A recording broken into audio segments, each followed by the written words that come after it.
తల నుండు విషము ఫణికిని వెలయంగా తోక నుండు వృశ్చికమునకున్ తలతోక ఎనకయుండును కలునకు నిలువెల్ల విషము గదరా సుమతి. ఈ యొక్క పద్యము సుమతీ శతకాన్ని వ్రాసిన కవి బద్దెన.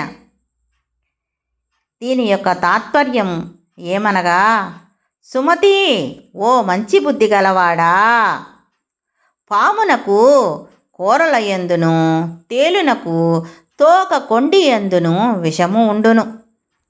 కానీ దుష్టుడైనటువంటి దుర్మార్గుడైనటువంటి చెడ్డవాడైనటువంటి మానవుడు మనిషికి తల తోక అని కాకుండా శరీరమంతయు విషము నిండియుండును.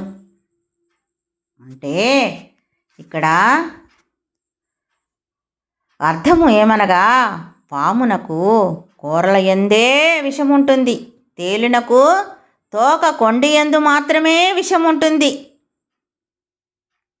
కూరలతో పాము కాటు వేస్తుంది, తేలు తోక కొంటితో కుట్టుతుంది,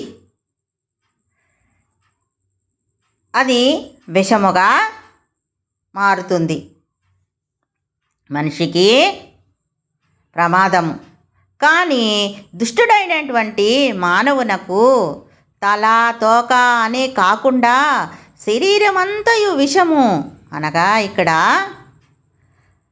ఆ యొక్క మానవునికి విషపు ఆలోచనలు, విషపు ప్రవర్తన, విషపు మాటలు, విషపు మనస్సుతో ఉండును. అట్లాంటి మనిషితో చాలా ప్రమాదకరము.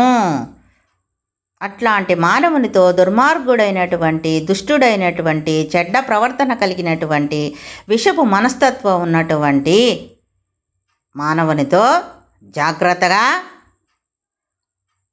ఉండవలెను, మెలగవలయును.